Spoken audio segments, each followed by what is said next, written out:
apa ya sebutannya itu kayak dulu pengalaman yang tidak baik dengan ayahnya, atau nggak cuman ayah tapi kayak orang yang mengasuh, laki-laki yang mengasuh lah ya, dibilangnya ya rata-rata kan sebagai ayah ya, makanya disebutnya daddy issue gitu ya. Nah jadi kalau misalnya daddy issue itu kan anak-anak kan waktu kecil itu kan otak sama emosinya itu kan lagi belajar, lagi sedang belajar nih. Mereka tuh jadi akan kadang-kadang sensitif, rentan untuk menangkap atau tidak memahami secara keseluruhan. Jadi mereka akan menganggap ini kenapa ya, apa saya yang salah gitu, terus kenapa kok saya nggak dicintai gitu, kenapa kok saya kayak mereka kok kayak nggak mau gitu kan. Jadi sebenarnya itu dan itu dampak dari apa, dari situ biasanya begini, kalau misalnya ayahnya tidak hadir, kemudian adanya konflik di antara ayah dan anak, kemudian ayah yang terlalu mengontrol, terus habis itu kadang-kadang juga apa, selalu mengkritik gitu, sering menolak atau sering mengkritik. Nah itu akan berdampak, berpengaruh untuk si anak gitu. Nah jadi kadang-kadang ada juga luapan emosional yang tidak terpenuhi gitu loh.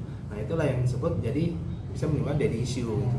Nah kalau nggak diatasi atau nggak cepat diatasi, atau misalnya nggak ada pendampingan profesional gitu ya, itu kedepannya bisa berdampak dalam kehidupan dia ke depan gitu. Jadi misalnya kayak takut ditinggali, terus kurang percaya diri, kemudian kayak perlu validasi lebih gitu kan, terus habis itu kayak mencari pola-pola yang familiar itu kadang-kadang kan gini, kalau selalu konflik di waktu dia kecil, dia nerima konflik, orang tua semua konflik, ayahnya nggak ada, kadang-kadang lihat ya, ada orang-orang yang kayaknya gampang dekat sama orang-orang yang jauh lebih tua, yang kebapaan gitu ya.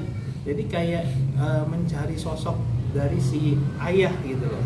Nah kadang-kadang itu kan bukan hal yang positif, ya bisa positif bisa negatif. Nah kalau misalnya yang negatif, kalau misalnya ternyata orang ini ternyata kebetulan udah punya keluarga, misalnya suami orang segala, kan itu jadi masalah gitu kan.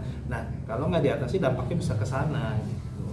Artinya ada terapi khusus nggak? Walaupun ini kan dokter bilang nggak resmi ya di medis, tapi ada terapi khusus mungkin dengan dokter apa? Nggak resmi itu maksudnya istilahnya ya, istilahnya. Resmi. Nah, cuman kalau untuk ditanya ada terapi khusus, ada. Misalnya terapi khususnya gini, jadi itu kan otomatis perlu kerjasama dari kedua belah pihak orang tua. Jadi biasanya kan kasus-kasus gini itu terjadi pada orang tua yang berpisah lah, bercerai ya.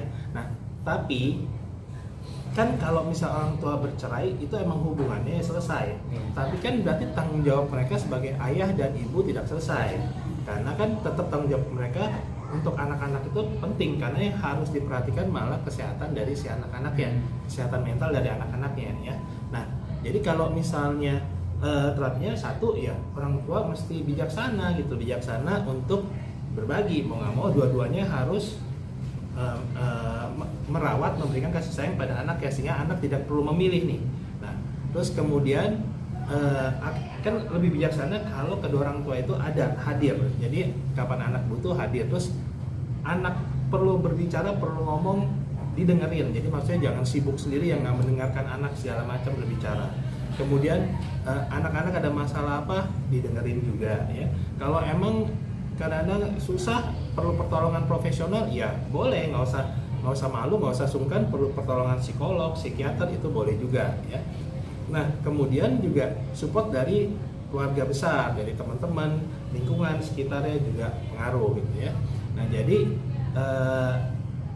lingkungannya diciptakan lingkungan yang nyaman untuk anak bisa bertumbuh gitu.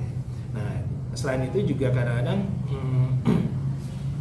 kalau untuk si pribadi si anak ini kan waktu kecil mah dia akan susah ya, karena kan anak-anak itu tidak bisa memilih bagaimana mereka dibesarkan ya kan, nggak bisa memilih. Tapi setelah dia besar, setelah dewasa, itu kan mereka bisa memilih gitu kan. Jadi masa lalu itu emang bisa menggambarkan seseorang, tapi masa lalu tidak menentukan seseorang itu untuk selamanya hidupnya seperti apa. Artinya dok, kenapa sih anak perempuan istilahnya lebih traumatik kepada sosok ayahnya yang